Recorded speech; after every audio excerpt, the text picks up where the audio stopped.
Hello and welcome. My name is Meepolis, they, she, he, and this is Literally Graphic. And today we are looking at the Witch Boy Trilogy by Molly Knox Ostertag, with colors in Volume 3 by Marta Laiho. This queer middle grade series was published by the Scholastic Graphics imprint between 2017 and 2019. So once again, I've been sleeping on this one for a bit. Content notes for strict gender roles, a bit of a smorgasbord of, quote, magical practices, bullying, foster care, child abandonment, and character death. One of those creators on my to-be-read list for a while, Molly Knox Ostertag's work includes illustrating the YA webcomic Strong Female Protagonist, as well as, most recently, I believe, writing and illustrating the queer YA graphic novel The Girl from the Sea, among a number of other fantastical comics for the under-18 set. Perusing her Wikipedia page, Molly grew up in upstate New York, attended Bard College, and studied at the School of Visual Arts before moving to LA. She's also worked in animation, and hers is perhaps the first Wikipedia page that has a paragraph write-up about a fanfiction she wrote. She's also married to fellow prolific queer artist N.D. Stevenson, link in the cards to my reviews of his work. Clicking over to her portfolio website, quote, Marta Laiho spends her days and nights as a freelancer, artist, and comic colorist, where her work includes Lumberjanes, Wings of Fire, and Hilo. When she's not doing that, she can be found hoarding houseplants and talking to her cats. She currently lives in Maine, end quote. What kinds of keywords came to mind reading this trilogy?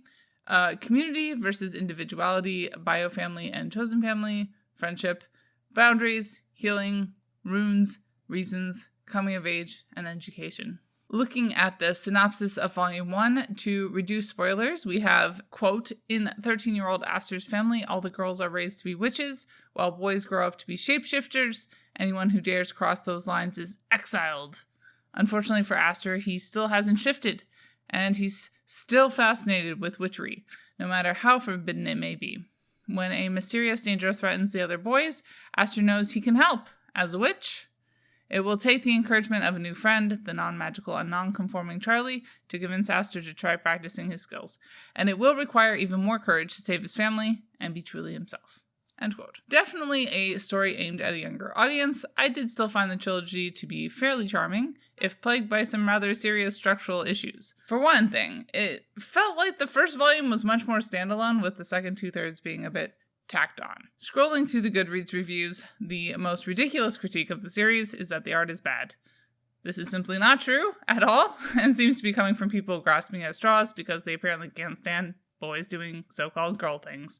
Clearly, the end of civilization as we know it. Sigh. The character designs are very distinct and the color palette vibrant, very fast-paced with dynamic page layouts. I can see this being a very easy book for younger kids to get through, although I wonder if some might find it a bit intense. The adults were kind of really mean in this one. Moving on to the representation and diversity side of things, Molly clearly decided to populate her story with people who were diverse in terms of racial and gender presentation.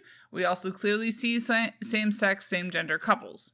This is a real strength of graphic novels, in my opinion. That said, the way that this is integrated into the story did feel like it got perhaps, for lack of a better term, colorblind. Like, I'm not an expert on witchcraft discourse, but as I noted in the content notes, because I do think that it will be a huge red flag to people who care, but the magical practices felt like a cultural grab bag, which seems a few notches beneath respectful and kind of needlessly shallow making. This was in contrast to the fairly similar, if aimed at a slightly older audience, YA novel Cemetery Boys by Aidan Thomas, which felt a lot more grounded. The next red flag that was perhaps a bit more personal for me was when we meet Ariel, and it turns out that the scary outsider kid is in fact dangerous.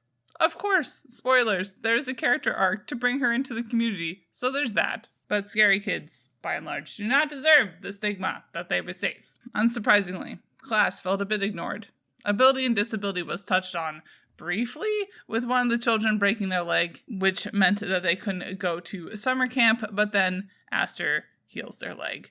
So I'm not sure if that really counts for much. What do you think? Because that concludes my thoughts. Not a new favorite, but interesting, and 3 stars each, I think. Bye, y'all. Keep reading, and organized and capitalist depression. And as always, Literally Graphic is created on land that should be given back to the traditional landholders, which in this case is, to my knowledge, the Mississaugas of the Credit First Nation, non-Anishinaabe people, the Haudenosaunee Confederacy, and the Huron-Wendat Nation.